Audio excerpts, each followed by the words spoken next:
여기 종이 한 장이 있습니다. 이 종이 한 장은 너무나 쉽게 찢어집니다. 우리 인생이 종이장 같습니다. 그러나 이 종이가 벽에 딱 붙어 있으면 쉽게 될 수 없습니다. 2009년에도 우리 모든 그리스도인들이 예수님께 붙어 있는 믿음 생활 되기를 축복합니다. 예수님의 십자가와 함께 더불어 살아가는 날들이 되기를 축원합니다.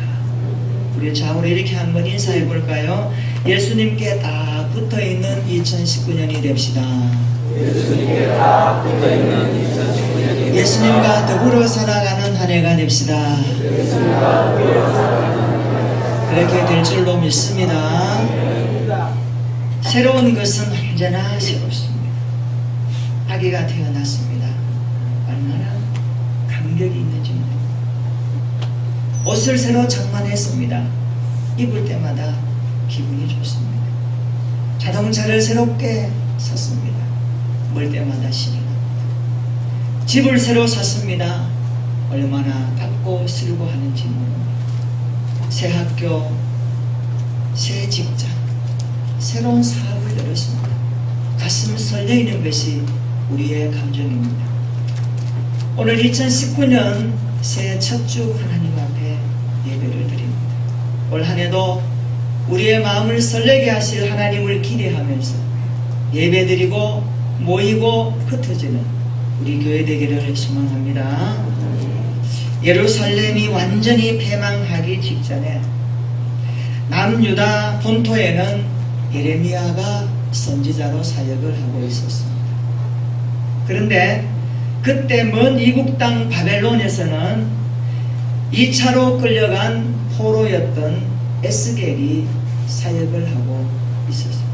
이 동시대에 한쪽은 예레미야, 한쪽은 에스겔이 사역을 합니다. 지명이 이런 것입니다.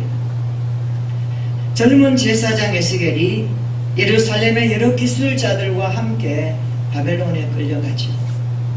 그런데 하나님은 그 머나먼 곳에서 끌려온 많은 백성들이 에스겔을 찾아와서 묻습니다. 어떻게 되겠습니까? 어떻게 되겠습니까? 그때 하나님은 에스겔 선지자에게 환상을 보여주시면서 말씀하고 있습니다. 에스겔서 47장을 보면 회복될 땅과 관련된 에스겔의 세 번째 환상의 내용을 기록하고 있습니다. 에스겔은 성전에서 물이 흘러나오는 광경을 봅니다. 그 물이 점점 큰 강을 이루어 흘러가는 환상을 보게 되었습니다. 그 강물이 되어 바다로 들어가고 그리고 모든 곳에 이를 때마다 온갖 생물들이 번성하는 것을 보기 시작합니다. 오늘 본문의 내용입니다. 짧지만 우리 같이 한번 구절을 읽어봅니다. 시작. 이 강물이 이르는 곳마다 번성하는 모든 생물이 살고 또 고기가 심히 많으리니 이 물이 흘러 들어가므로 바닷물이 되살아나겠고 이 강이 이르는 각처에 모든 것이 살 것이며. 이 말씀을 보면서 원래 2019년도 우리 교회 표로 정했습니다. 한번 따라해 볼까요? 생수의 강이 흐르는 교회. 생수의 강이 흐르는 교회. 정말 이런 교회가 될 줄로 믿습니다. 우리가 이 말씀을 액면 그대로 믿어야 됩니다. 그리고 현실을 바라봐야 됩니다. 그러면 우리가 고민스러운 일들을 겪습니다. 오늘의 현실은 어떻습니까? 정말 생수의 강이 흘러넘치는 이 시대인가요? 그렇지는 않습니다. 지금의 현실은 가뭄의 현실입니다. 대한민국은 큰 가뭄에 시달리고 있습니다. 정치적인 가뭄이, 경제적인 경기가 너무 둔화되어서 가뭄처럼 느껴집니다. 인구는 어떻습니까? 저출산 국가로 우리가 인구 가뭄에 시달리고 있습니다. 이렇게 가다가는 인구 절벽을 눈앞에 두고 있다고 학자들은 걱정하고 있습니다. 그러다 보니까 출산의 가뭄이 있고요.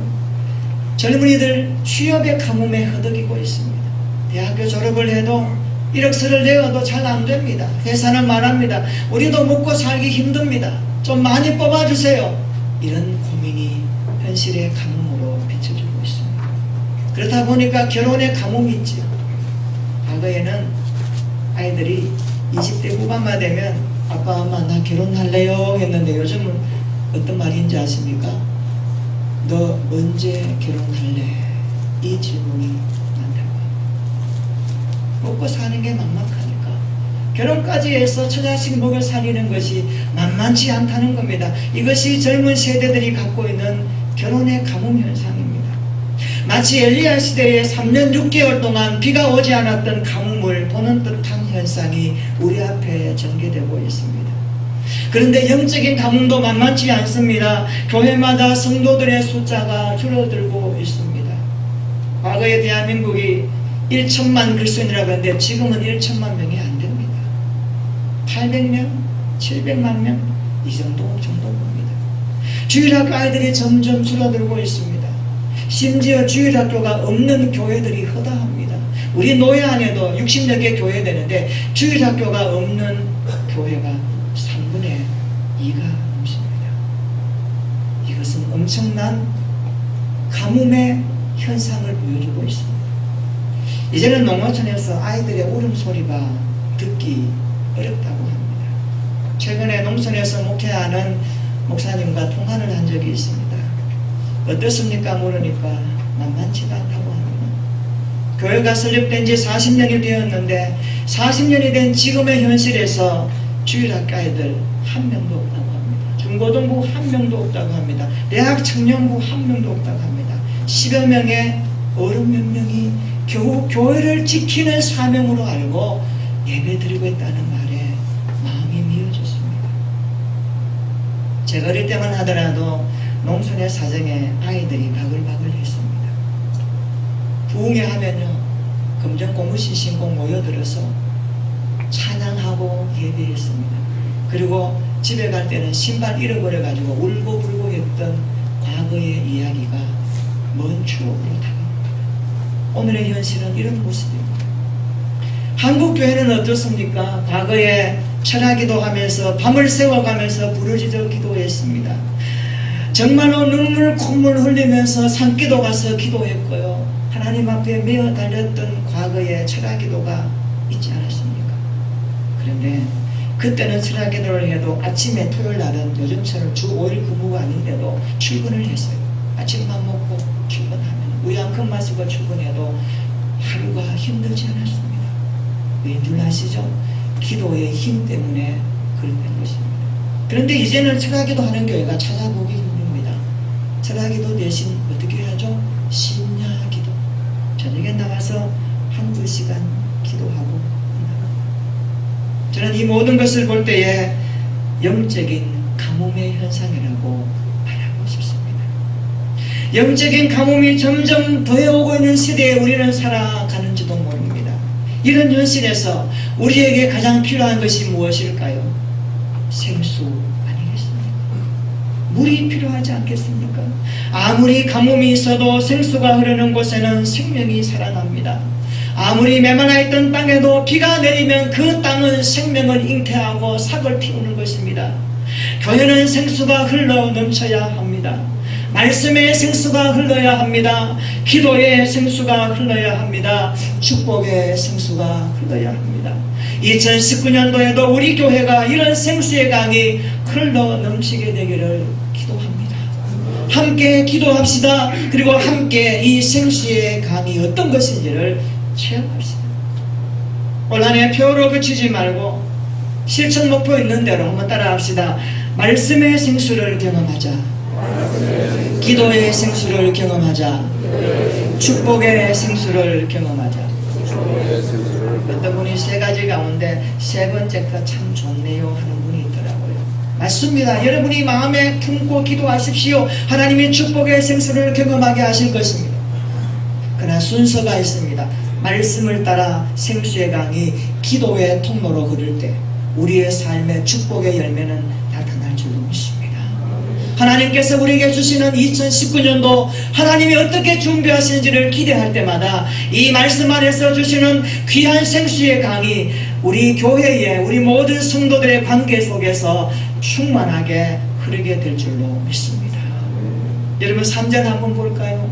3절에 보면 에스겔이 보니까 그 물이 발목에 오르더니 4절에 무릎에 올랐고 허리까지 차올랐습니다. 물이 점점 불어나고 있죠. 5절에는 그 물이 강이 되었습니다. 얼마나 철철 넘치는지 무엇을 말씀합니까? 우리의 신앙이 점점 하나님의 은혜에 잠겨야 한다는 것을 말씀하고 있습니다. 하나님의 은혜의 생수를 컵으로 마시다가 이제는 넘쳐나셔요. 하나님 앞에 받은 은혜가 너무 컸어요. 내가 그 안에서 뛰놀고 노래하고 이 인생을 우리에게 보여주지 않습니다. 모든 성도들이 생수의 강에서 마음껏 마실 수 있는 복된 한 해가 되기를 소망합니다. 내가 완전히 은혜의 강물에 푹 잠기는 교회 생활 되기를 기도합니다. 내가 은혜의 십자가에 죽고 살아계신 예수 그리스도가 내 안에 나와 함께 사시는 것을 경험할 수 있는 우리의 교회 생활, 여러분의 직장 생활 되기를 기도합니다. 그래서 세상 사람들에게 나누어주는 축복이 이거라고 말할 수 있는 우리 모두가 되었으면 좋겠습니다. 예배 드리는 곳에, 기도하여 드리는 곳에, 봉사하고 섬기며 땀 흘리는 곳에 하나님의 생수의 은혜가 강수와 같이 흐르게 되는 한 해가 되기를 원합니다. 8절 후반절 한번 볼까요? 뭐라고 합니까? 이 흘러내리는 물로 그 바다의 물이 되살아나리라 말씀하고 있습니다. 여기 되살아난다는 말은 소생된다는 뜻입니다. 히브리어로 라파라는 치료하다라는 단어로 사용되었는데 이 단어가 구약에 65회 정도 언급되는 단어입니다. 되살아나리라, 소생하리라, 치료되리라. 생수가 흐르는 곳에 소생되는 기적이 나타난다고 말씀하고 있습니다. 말씀이 영혼에 들어가면 우리 인생은 치유되는 기적을 맛본다는 뜻입니다. 말씀이 상한 심령을 감쌀 때에 내 안에 응어리던 모든 것들이 풀려지고 회복된다는 사실을 믿으시기를 축원합니다. 상한 심령으로 예배드리다가 고통 중에서도 예배드리다가 기도하다가 하늘 문이 열려져서 말씀이 우리 안에 떨어짐으로 아멘하여 받을 때에 그 말씀의 능력의 치유하심이 올 한해도 우리의 삶 가운데 경험되는 한 해가 되기를 축원합니다. 그래서 나에게 아픔이 없다라고 고백할 수 있기를 바랍니다. 이제는 강건하게 되어졌다라고 고백할 수 있기를 축원합니다. 나를 아프게 하고 나를 힘들게 하는 모든 것들이 떠나가게 되는 삶이 되기를 축원합니다. 이것이 하나님의 말씀이 주는 약속입니다. 9절 한번 다시 읽어볼까요? 오늘 9절입니다. 시작. 이 강마다 번성하는 모든 생물이 살고 또 고기가 심히 많으리니 이 물이 흘러 들어가므로 바닷물이 되살아나겠고 이 강이 이르는 각처에 모든 것이 살 것이며. 아멘. 따라해볼까요? 살고 되살아나겠고 모든 것이 살 것이며. 여러분, 삼중적인 표현입니다. 성경 읽다가 이 같은 단어가 조금 다르게 표현되어서 나오는 것은 중요하다는 것을 의미합니다. 어떻게 사느냐? 되살아난다. 모든 것이 되살아나고 다시 회복된다고 말씀합니다. 2009년도에 우리 교회 모든 성도들의 믿음이 되살아나 회복되는 은혜가 있기를 축원합니다. 나 예배드리는데 감격이 없어 하는 분들이 예배의 감격을 회복하기를 축원합니다. 기도하고 싶은데 마음이 안 돼요 하는 분들이 이 말씀 앞에서 회복되는 되살아나는 기도의 회복이 있기를 축원합니다. 주일학교가, 목장이, 전도회가, 찬양대가, 봉사하는 모든 현장이 되살아나는 한 해가 될 줄로 믿습니다. 예배의 생활이 되살아나고 기도의 자리가 회복되어져서 교회를 사랑하는 마음이 여기저기에서 되살아나서 지난해 보았던 교회가 올해는 다시 새롭게 보여지는 주님의 성전이 되기를 축원합니다. 내가 그토록 출입하며 예배드렸던 그것이 올 한해는 더 깊이 보여지고 새롭게 보여지고 하나님의 은혜의 좌소로 보여질 수 있는 회복의 자리가 되기를 축원합니다. 12절도 한번 보십시오. 우리 12절 한번 읽어볼까요? 12절 시작. 강 좌우 가에는 각종 먹을 과실나무가 자라서 그 잎이 시들지 아니하며 열매가 끊이지 아니하고 달마다 새 열매를 맺으리니 그 물이 성소를 통하여 나옵니다. 그 열매를 먹을 만하고 그 잎사귀는 약재로가 되리라. 아멘. 우리 교회 공동체의 신앙이 시들지 않기를 축복합니다. 우리 중직자들은 적어도 이런 삶을 가지고 기도해야 돼요. 하나님, 우리 교회 공동체의 신앙이 시들지 않게 하옵소서. 축소되지 않게 하옵소서. 회복되게 하시고 넉넉하게 하시고 되살아나게 하시고 부흥되게 해 주시옵소서. 기도할 수 있기를 축원합니다. 달마다 새 열매를 맺는 교회가 되기를 축원합니다. 에스겔은 보았습니다. 성전에서 나온 물이 마침내 하나님의 영광에 출입했던 닫혀진 동문 아래로 스며나와 죽음의 바다인 사해로 흘러 들어갑니다. 하나님의 임재 성전에서 흘러내는 물은 생명의 능력을 가지고 있었습니다. 그 물은 거칠고 척박한 땅을 황무지로 만들었습니다. 옥토로 만들었습니다. 그 물이 흐르는 강변 좌우에 수많은 목초들이 왕성하게 자라났습니다. 그곳에는 풍성한 과실과 풍성한 약초들로 가득했습니다. 이 환상을 보여주는 겁니다. 비록 너희가 지금 바벨론의 포로로 있지만 내가 회복하면, 하나님의 은혜가 임하면, 생수의 강이 흘러들어가면 모든 것이 살고 회복된다는 것을 약속하는 주님의 말씀입니다. 생수의 근원이신 하나님은 2019년도에도 풍성한 생명으로 우리를 먹이실 것입니다. 우리를 입히실 것입니다. 우리의 길을 인도해 주실 것입니다. 흔들어 차고 넘치는 은혜의 생수로 이끄실 것입니다. 생수의 강은 흘러 넘칠 것입니다. 할렐루야. 여러분의 믿음대로 될 줄로 믿습니다. 제가 아무리 외쳐도 입을 다물고 있는 사람, 웬일인지 궁금합니다. 입을 넓게 열어 말씀을 받으시기를 축원합니다. 따라서 합시다. 생수의 강이 내 안에도 흐르게 하옵소서. 나를 통하여 전달되게 하옵소서. 이런 축복의 길을 축원합니다. 그렇다면 생수의 강을 경험하는 신앙생활은 어때야 될까요? 우리에게 주신 약속의 말씀을 어떻게 경험하며 살아갈 수 있을까요? 몇 가지로 말씀드립니다. 첫째로, 생수의 강을 경험하는 신앙은 풍성한 샘이 되시는 하나님께 믿음의 뿌리를 내려야 합니다. 풍성한 샘이 되시는 하나님, 그분께 여러분의 믿음의 뿌리를 내리십시오. 생수의 강을 경험하려면 날마다 풍성한 샘이신 하나님께 뿌리를 내리고 살아야 합니다. 예수님은 풍성한 생명을 주시기 위해서 오셨습니다. 요한복음 10장 10절입니다. 내가 온 것은 양으로 생명을 얻게 하고 더 풍성히 얻게 하려 함이니라. 주님 안에서 구원의 풍성함을 누리는 한 해 되기를 축원합니다. 물이 끊이지 않는 샘 같은 분은 이 땅에 오직 하나님밖에 없습니다. 그래서 하나님은 풍성하시고 충만하신 분이십니다. 하나님은 물된 동산으로 우리를 인도하십니다. 이사야 선지자가 그렇게 말합니다. 58장 11절입니다. 여호와가 너를 항상 인도하여 메마른 곳에서도 내 영혼을 만족하게 하며 내 뼈를 견고하게 하리니. 따라서 해볼까요? 너는 물된 동산 같겠고 물이 끊어지지 아니하는 샘 같을 것이라. 할렐루야. 믿으시기를 축원합니다.